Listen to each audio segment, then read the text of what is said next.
அவங்க எங்கன்னா ரூமுக்குள்ளே போகும்போதோ இல்லை வேற எங்கன்னா போகும்போது நீங்கள் எதுவும் பார்த்தீங்களா? நீங்கள் விளக்கு பிடிச்சிங்களா? நீங்கள் விளக்கு பிடிச்சிங்களா?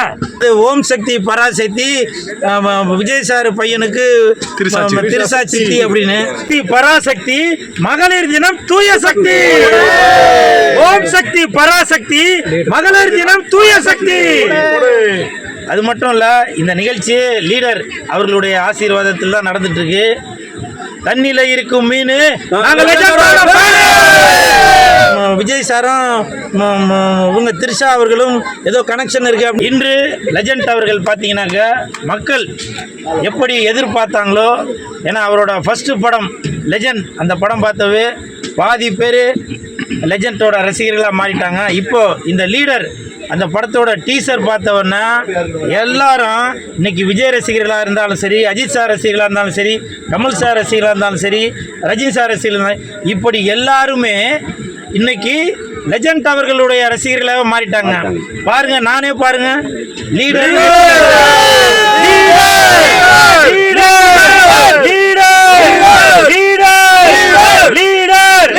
எந்த ஃபங்க்ஷனுக்கு போனாலும் இப்போ பயப்படுறாங்க போகிறதுக்கு. நீங்கள் இவ்வளோ தைரியமாக எல்லா ஃபங்க்ஷனுக்கு போகிறீங்க, எப்படி? எதனால் பயப்படணும்? நான் பாகிஸ்தானை சேர்ந்தவனா? நான் ஒரு இந்தியன், புரிஞ்சுங்களா? எதுக்கு பயப்படணும்? பயப்பட தேவையே இல்லை. இன்னொரு முக்கியமான விஷயம், நான் லெஜண்டோட ரசிகன், லெஜண்டோட ரசிகன் நான்.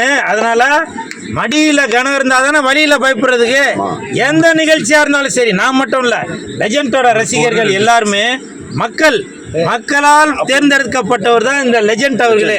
அதனால லெஜண்டோட ரசிகர்கள் யாருமே பயப்படவே மாட்டோம். பயப்பட வேண்டிய தேவையே இல்லை. ஏன்னா புரட்சி தலைவர் அவர்கள் எம்ஜிஆர் ஐயா அவர்களுடைய பாதையில் இன்னைக்கு லெஜண்ட் அவர்களும் இன்னைக்கு அவர் மாதிரியே நலத்திட்டங்கள் செய்து கொண்டு மக்களுக்கு படிப்பறிவு, பொருளாதார உதவி, ஸ்போர்ட்ஸ்லையும் சரி, இப்படி எல்லாத்துலேயுமே சிறந்து விளங்கி கொண்டு இருப்பவர் தான் லெஜண்ட் அவர்கள். அவர்களுடைய ரசிகர்களாக நானாக இருந்தாலும் சரி, சுதாகராக இருந்தாலும் சரி, மற்ற ரசிகர்கள் எல்லாருமே மடியில் கனம் இருந்தால் தானே வழியில் பயப்படுறதுக்கு. அதனால் தில்லாக நாங்கள் பாட்டுக்காக போயிட்டே இருக்கோம். எங்களுடைய நோக்கம் மக்களுக்கு நல்லது செய்யணும். லெஜண்ட் அவர்களுடைய நோக்கம் மக்களுக்கு தொண்டு செய்துட்டு இருக்கணும். அதனால் பயமே இல்லை. இந்த ஒரு டவுட் இருந்துச்சு, நான் தெரியாமல் தாங்க கேட்குறேன். இப்போது அன்னைக்கு நடந்த அந்த தயாரிப்பாளரோட திருமண நிகழ்ச்சியில் விஜய் சாரும் திரிஷா மேடமும் கலந்துக்கிட்டாங்க. இதில் என்ன தப்பு இருக்குது? இதே விஜய் சார் போட்டிருந்த மாதிரியே ட்ரெஸ்ஸும் இவங்களாம் போட்டிருந்தாங்க, திரிஷாவும் போட்டிருந்தாங்க அப்படின்னு சொல்லியிருந்தாங்க. அதில் இன்னொன்று கவனிச்சிங்களா? அதே மாதிரி ட்ரெஸ்ஸு போட்டுக்கிட்டு சிம்ரன் அவர்களும் வந்திருந்தாங்க. அப்போது சொல்லுங்கள், அப்போ கண்ணா 2 லட்டு தின்ன ஆசையா அப்படின்ற மாதிரி அர்த்தம் வரும். அப்படிலாம் இல்லைங்க, தயவு செஞ்சு அந்த மாதிரி யாரும் நினைக்காதீங்க. விஜய் சார் அவர்கள் அவருடைய தயாரிப்பாளர், தயாரித்த படங்களில் நடித்தவர். அதனால் அந்த திருமண நிகழ்ச்சியில் இவங்க திரிஷா அவர்களும் சிம்ரன் அவர்களும் விஜய் சார் அவர்களும் கலந்துட்டாங்க. இதில் என்ன தவறு இருக்குது? ஒன்றும் இல்லை, நானே ஒரு உதாரணத்துக்கு கேட்குறேங்க. அவங்க நண்பர்கள், அதனால் ஒரு திருமண நிகழ்ச்சிக்கு தானே போனாங்க. அவங்க என்ன வேறு எதனா போய் அப்புறம் அதெல்லாம் சொல்லிட போகிறேன் சார், எதுவும் தவறாகிற போது, எதனா ஒரு இதில் போய் அவங்க தனியாக ஃப்ளைட்டில் போய் மாலத்தீவுக்கு போனாங்களா, இல்லை ஆப்பிரிக்கா அண்டார்டிகா போனாங்களா, யாரும் இல்லாத இடத்துக்கு போனாங்க இல்லையே. ஒரு பொது இடத்திற்கு நண்பர்களாக வந்தாங்க.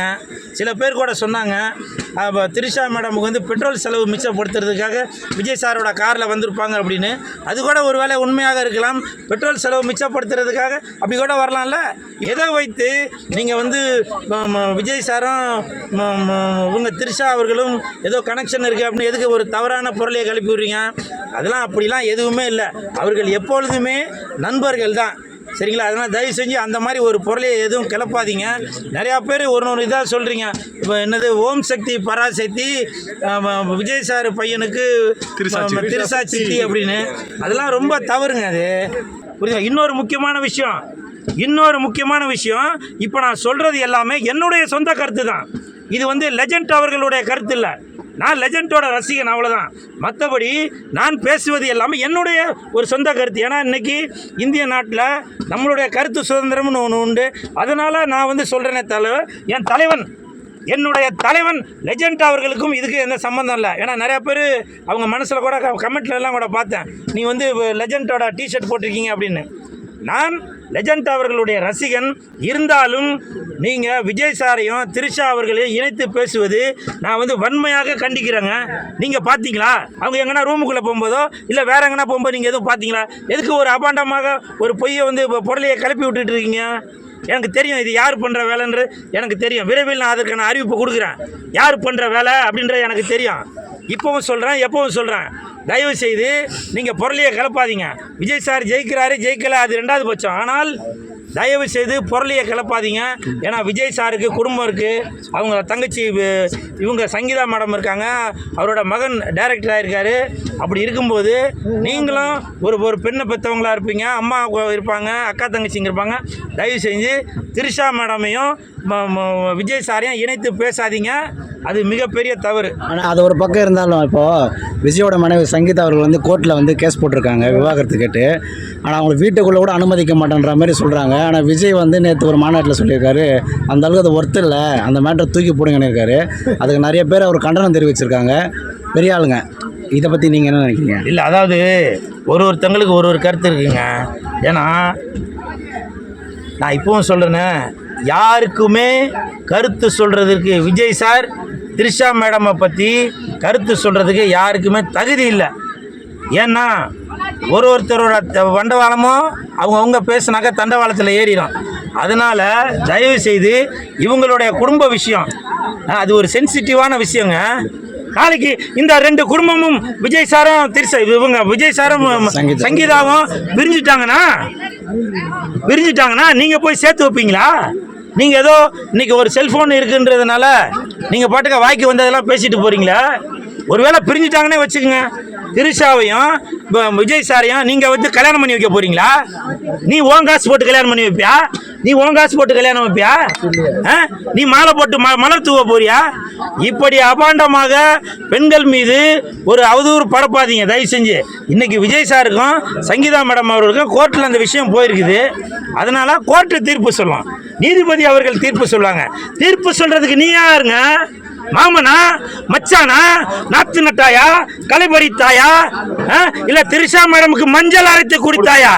மானம் கட்டவனே, நீங்க சும்மா வாயில வந்ததெல்லாம் ஏதோ ஒன்று பேசிட்டு போவீங்கன்னு நினைச்சீங்களா? கேட்கறதுக்கு ஆள் இல்லைன்னு நினைச்சீங்களா? இந்த கூல் சுரேஷ் இருக்கான், நான் விஜய் சாரோட ரசிகன். அதனாலதான் இப்ப நான் சொல்றேன், தயவு செய்து சொல்றேன். என்னங்க? ஆமாங்க, நான் தாய் மாமனா கூட வச்சுக்கலாம், அண்ணனா வச்சுக்கங்க, விஜய் சாருக்கு மச்சானா கூட வச்சுக்கங்க. அப்படி நீங்க எல்லாரும் கமெண்ட்ல கழுவி ஊத்துவீங்க. இது தேவையா எனக்கு?